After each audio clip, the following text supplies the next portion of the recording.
Bonjour et bienvenue dans la chaîne Mathématiques Sciences. Aujourd'hui, je vais prendre et expliquer une nouvelle vidéo qui est une vidéo en grandeur et mesure sur calculer le volume d'un prisme droit. Donc alors, je sais pas si tu as vu la dernière vidéo qui était en grandeur et mesure encore une fois sur calculer le volume d'un cube, ok, et d'un pavé droit. Alors, si tu as pas vu, tu peux toujours aller la voir et dans la playlist grandeur et mesure ou dans la playlist cycle 4.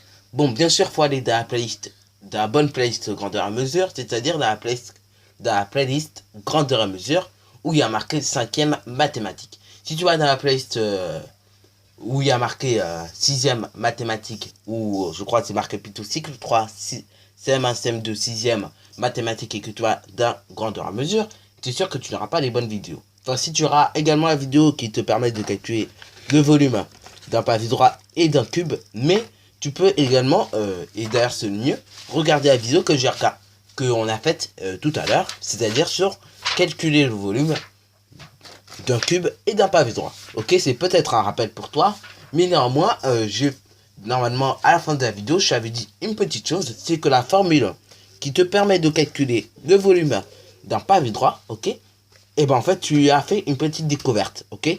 Quand tu as tout simplement calculé le volume d'un parallélépipède rectangle ou le volume d'un pavé droit, en fait, depuis longtemps, et ça tu l'as nié, et ça, bah, généralement on le nie en 6e, hein, mais en 5e en tout cas, ce que tu as fait là, en calculant le volume d'un parallélépipède rectangle, ou autrement dit pavé droit, et ben en fait tu viens de découvrir une nouvelle formule mathématique qui va nous permettre de calculer le volume de d'autres solides, ok. Donc ça va nous permettre de calculer le volume de prisme droit, comme tu peux le voir ici. La formule va nous permettre également de calculer le volume d'un cylindre, le volume d'un cône de révolution, le volume d'une pyramide, etc., etc. Donc vraiment, c'est une découverte mathématique assez intéressante que tu as faite justement juste en calculant le volume d'un pavé droit. Parce que je rappelle, un pavé droit, c'est un prisme droit particulier, puisque les faces, les bases, pardon, sont des rectangles, ok, et les autres faces sont des rectangles, ok. Donc c'est un prisme droit particulier, ok. Bah alors maintenant, bah on va tout simplement dévoiler cette découverte mathématique entre guillemets que tu as faite dans la dernière vidéo, qui était sur calculer les volumes de cubes et de pavé droit, ok.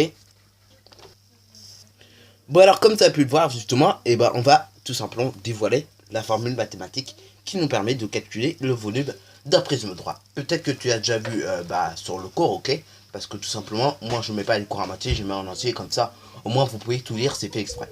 Ok, donc justement, et ben pour calculer le volume d'un prisme droit, il va falloir calculer l'aire de la base par la hauteur, ok. Et ça, sur ce, pour tous les solides que nous verrons dans ce chapitre.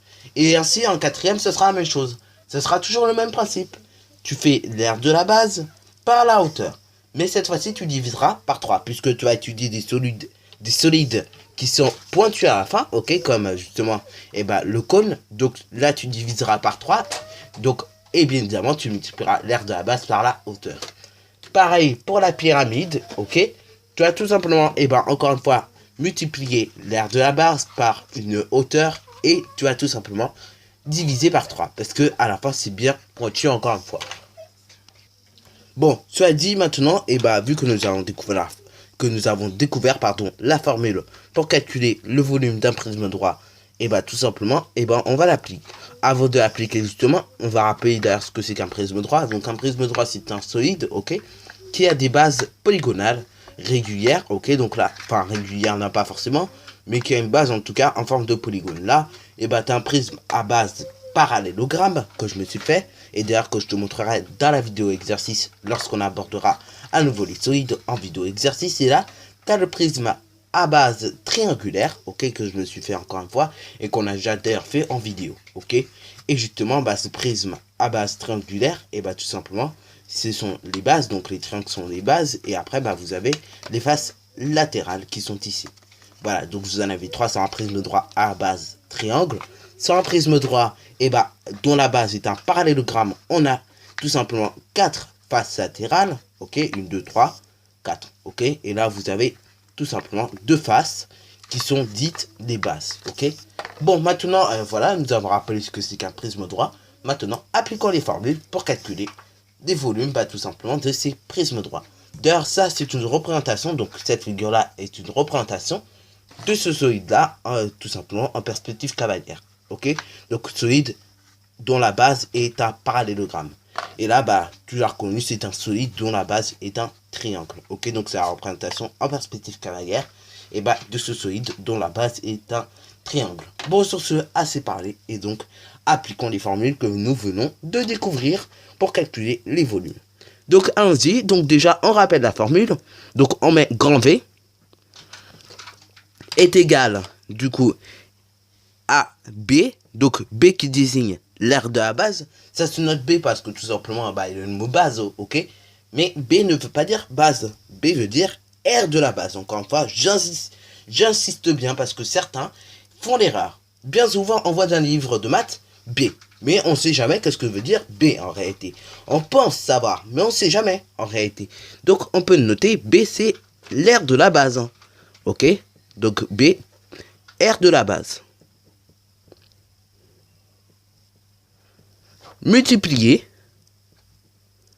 par petit h, qui est la hauteur.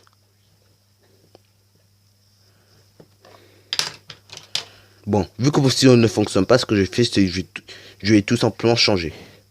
Mais voilà. Bon, alors donc, on répète, tout simplement, on rappelle la formule, à savoir B fois H.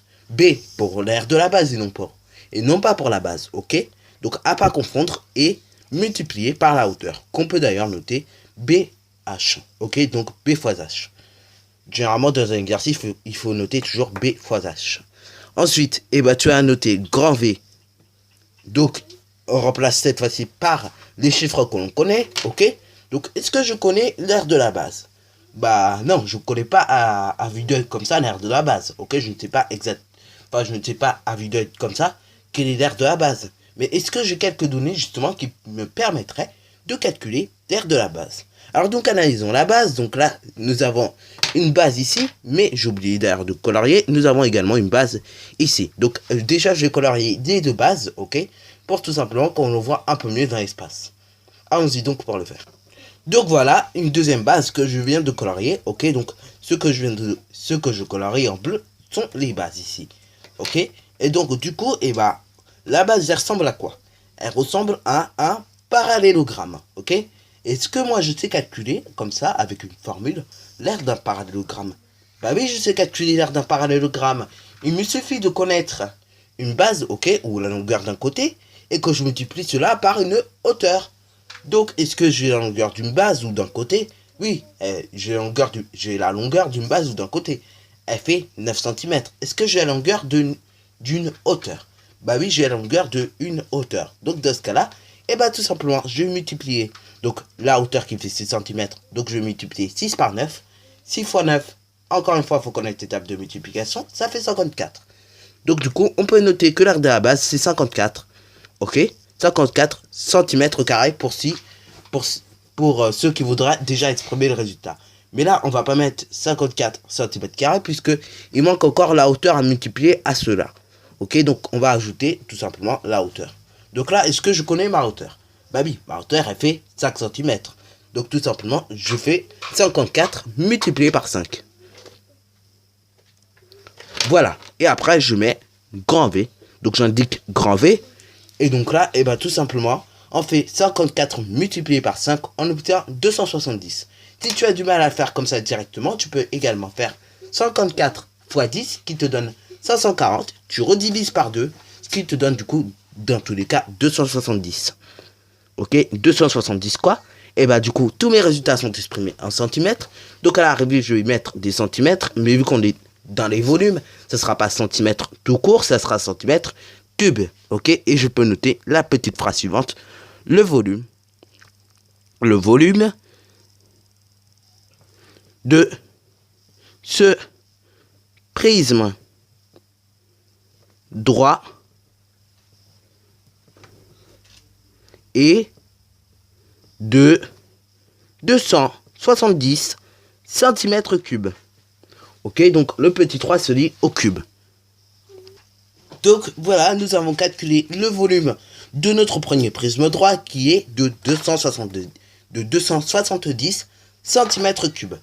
Bon, maintenant, faisons la même chose avec tout simplement le deuxième prisme droit qui est à base triangulaire. Donc déjà, on rappelle encore une fois la formule pour calculer le volume. À savoir, grand V est égal à grand B multiplié par petit h. Ok, donc encore une fois, grand B pour tout simplement l'aire de la base et petit h pour la hauteur. Ensuite, j'indique grand V égal, et là je remplace par les chiffres que je connais. Ok, est-ce que je connais l'aire d'une base? Bon, alors là, je rappelle que les bases sont ici et ici. D'ailleurs, je vais colorier cette base-là également pour te faire voir.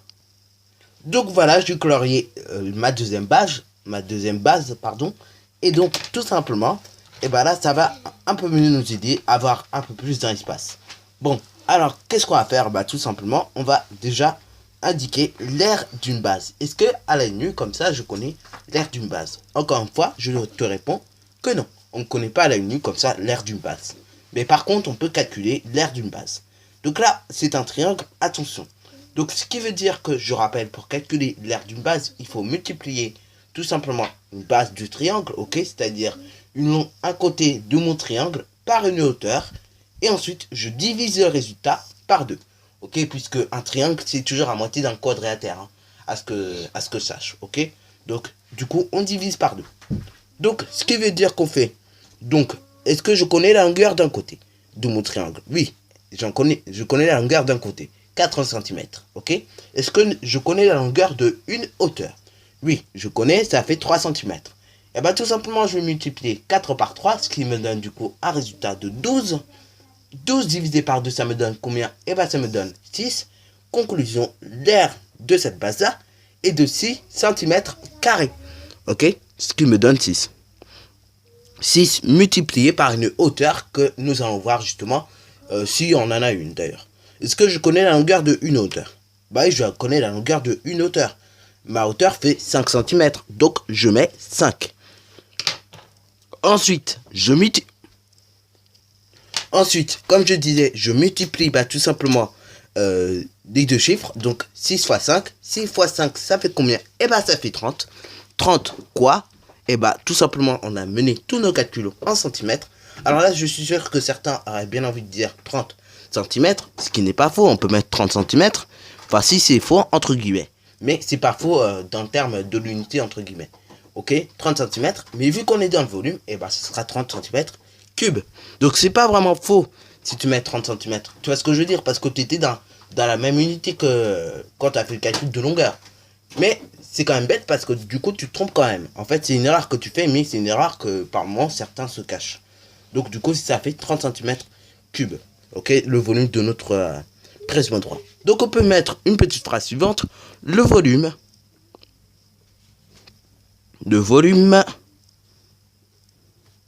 de ce prisme droit et de 30, et on précise bien l'unité, centimètres cubes. Voilà, sur ce c'est déjà la fin de cette vidéo. Alors si tu as bien aimé, n'hésite surtout pas à liker, à commenter, et surtout bonne réussite à toi en mathématiques et en sciences.